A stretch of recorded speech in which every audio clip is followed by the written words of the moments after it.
the 26th of February 2015.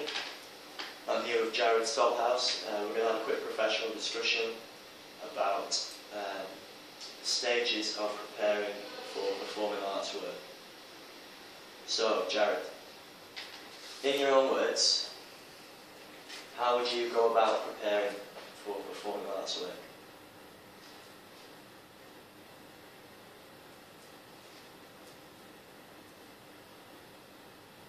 Think about the March TV show. What stages do you go through? From the simplest thing right through to the gig. You can't just turn up on the day and play, can you? Equipment. Equipment, good one.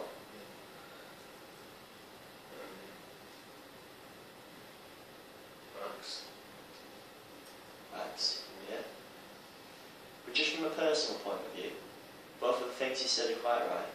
But just from a personal point of view, what stages are you going through at the moment? 'Cause it's the process you're doing at the moment, isn't it? Creating and practicing. Creating and practicing, good. What else, in your own words? So do you just practice, is that it? Any of the stages you think you might go through?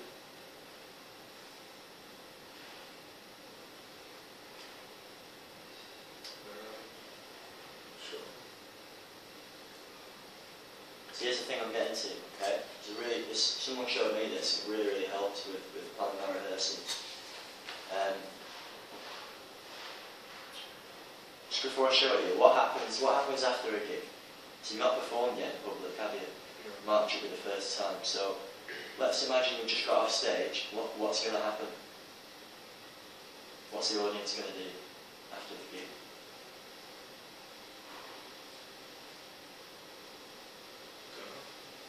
Well, I'll tell you what they'll do. They'll come up to you and they'll say, "That was really great." Yeah? Whether they mean it or not, they'll do that. Yeah, sometimes they'll genuinely mean it, and sometimes they're just saying it just for something to say, like, "Well, that's..." Or they're just trying to big your confidence up or something. Yeah? So, here's what I'm getting to, okay? There are 4 stages of planning and performing arts work, which all appear for purposes of the camera. At the top here we've got do. And what we do as musicians is perform. Okay? So most people think we just rehearse, perform, in a constant two-way cycle. Actually, there's 2 other steps that we don't look at. Okay? The second one is evaluate our strengths. So here we're going to write W, what went well. So we can't be good at everything. Right? So we don't talk about our weaknesses.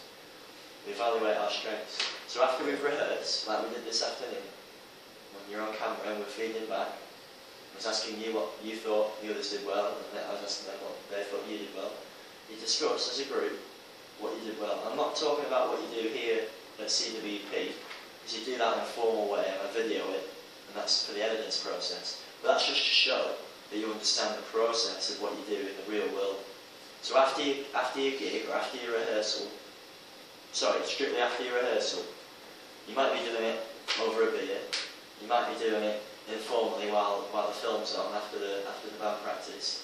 You talk about what went well. Okay? So you're evaluating your strengths. This is really important, okay? Because a lot of young bands fall out because there's all that passion there, and you don't know this process. So they say, "Oh, do it like this, or do it like that," and the other person takes offence, and then they're having an argument, and the band breaks up. It's old cliche, okay? Second stage, the third stage round, okay, after do, is reflect, okay? And we are reflecting upon our improvements. So here I'm going to write EBI, which stands for even better if. Okay? So we've performed, we've done. We then reflect upon that performance. We evaluate our strengths. Okay? So we say what went well. And then from that, we talk about even better if. Okay? So when you're performing, in the rehearsal room with your group, you don't want to turn around after performance and say, oh, such and such, can you do this? It'd be better if you did that. Say, I think you did this really well, but it would be even better if you could add this to it. Yeah? So help them with the confidence. Okay? And then suggest areas for improvement. After that, that then directly influences our plan. And what do we do when we plan with musicians? So we rehearse. Okay? So you might want to write things down formally, like an arrangement sheet, and hand that out to the rest of the group. I've come up with some arrangement ideas, guys, here it is.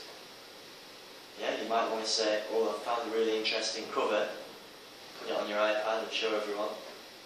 You might want to come up with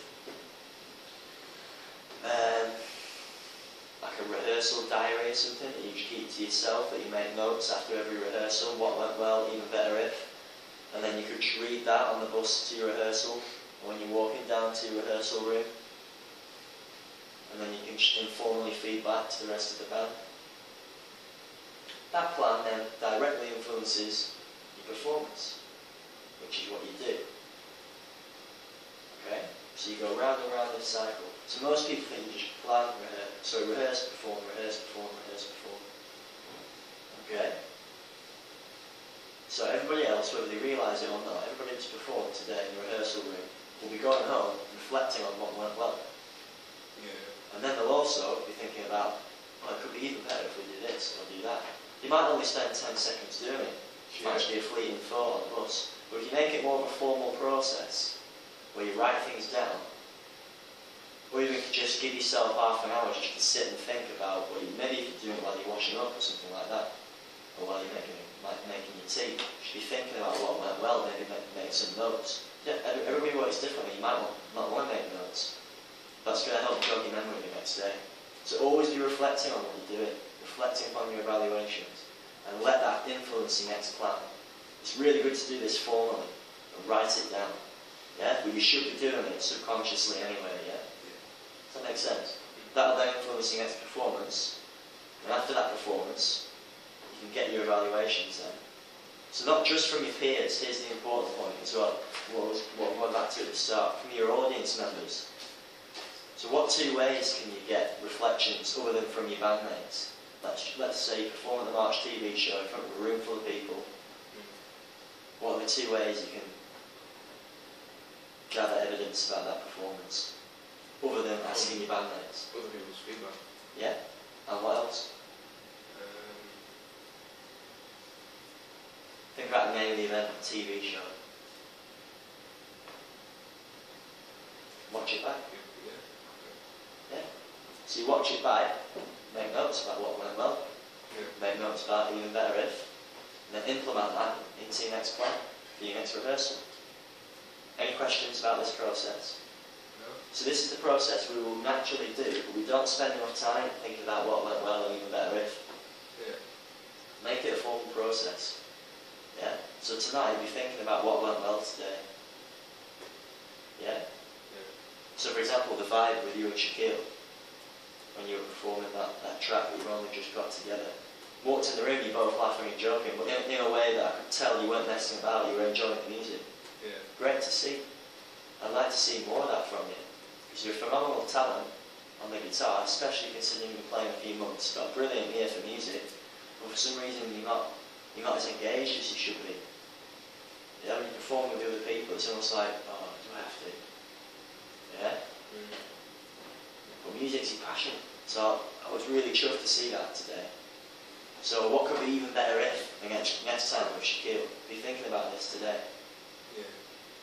And then that'll directly influence your next plan for your rehearsal with Shaquille. I know he's the band leader, but you'll want to be feeding back to this stuff so he can take more control. Because he'll have his own ideas, and he'll let you know. Yeah. But you need to meet him halfway as well. That'll influence your next performance, which will influence your evaluation, which will influence your reflection, and that'll influence your plan. It's a constant cycle. Yeah. You happy with that? Yeah. Any questions? It's pretty straightforward, isn't it? Yeah. This will really help you. This really helped me when I was a band leader at uni, to really kind of get to grips of what I was doing, rather than just rehearse every week and make the same mistakes in the same places. Yeah, and then we'll go out for a beer afterwards, pat each other on the back. Yeah, it's not, you don't want to be doing that. You want to be evaluating, reflecting, and influencing your next plan. Yeah. Yeah, you might want to do an informal evaluation over a beer in the pub with your mates. So what went well tonight, guys? It doesn't have to be that formal. So when you think what will be even better, just take mental notes and jot it down when you get in. The next morning when you wake up, you'll have it there written for you. That'll influence your next plan. Yeah. Happy? Good. So you're going to start implementing this in your rehearsals, Yeah. because this will really help you move forward quickly as an ensemble and also as a professional musician. This will really help you demonstrate those employability skills, yeah? Are you happy? Well done. Any final questions or comments? You seem to have understood. It is fairly straightforward, isn't it? Yeah. You happy, yeah? Well done, Jarad.